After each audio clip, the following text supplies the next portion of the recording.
with you now. Anyone who has escaped communist China, Russia, Cuba, or North Korea can see the writing on the wall.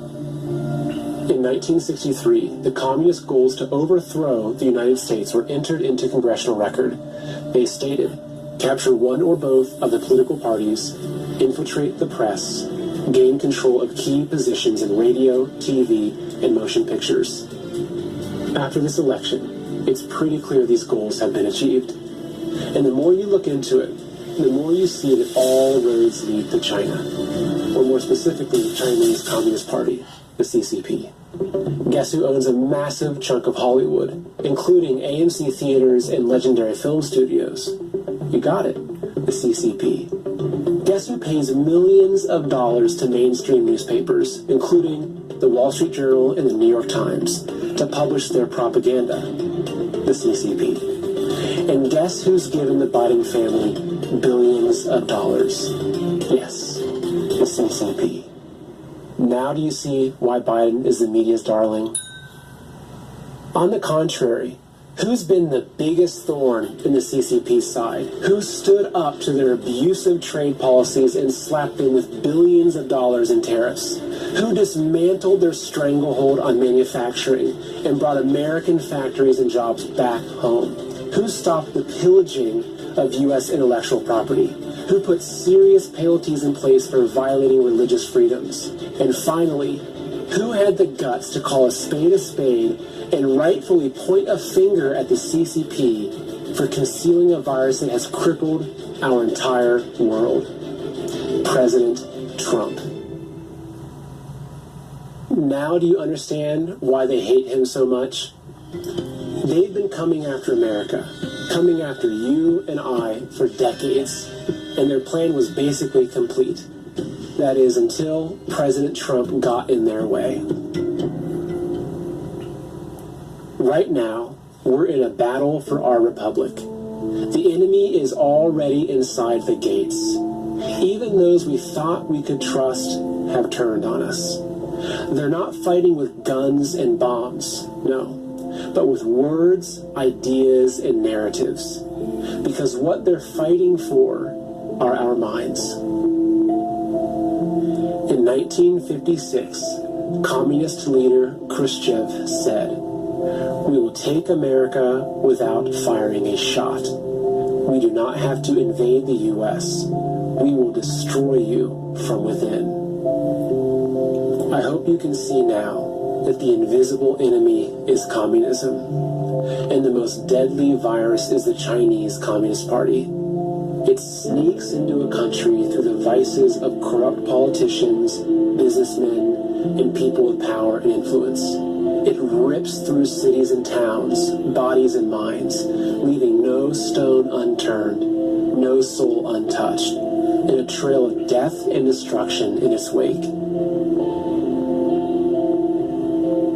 It sows its seeds by convincing us that lies are truth, evil is good, and hatred is love, that division is unity, and that our enemies are each other.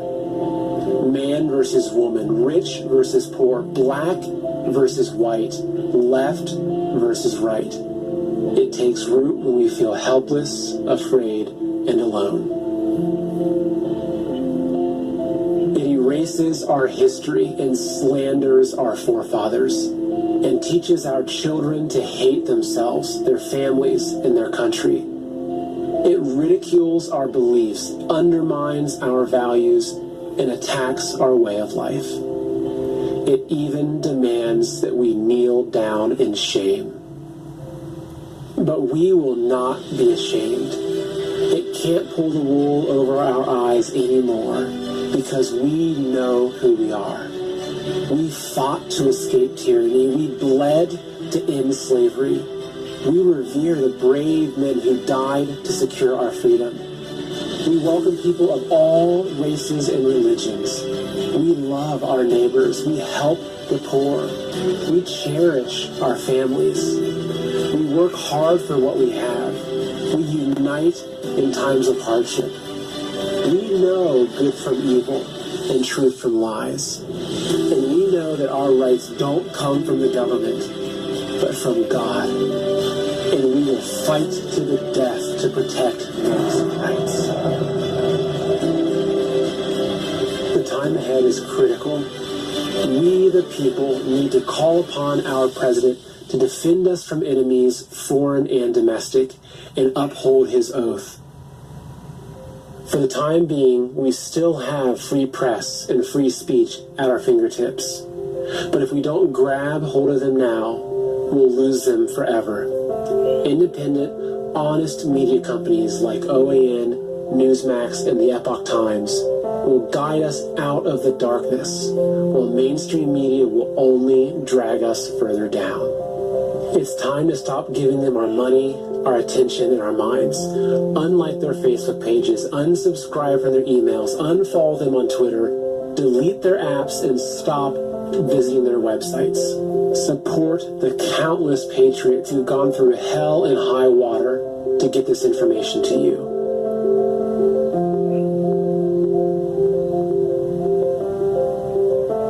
Like their content, subscribe to their channels, share their videos, spread their message.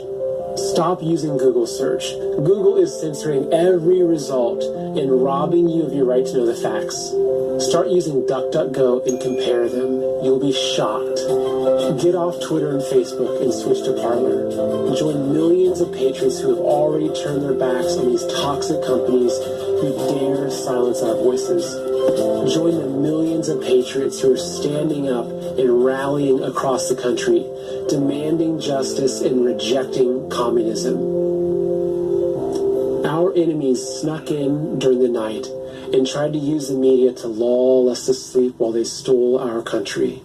But instead, they awoke the sleeping giant. We see them for who they are now. And they'll never be able to fool us again. They tried to trigger a great reset, but instead, they triggered a great awakening. We will not look back 5 years from now and tell our children that we did nothing as our nation was stolen. We will tell them that we fought for and won our freedom just like our forefathers in 1776. America is the last bastion of freedom in the world. We are the only remaining threat to the CCP virus. If we fall, the world will fall. But we will not fall. It's time to stand with our founding fathers and to invoke the power of we the people and the power of God. We are the patriots.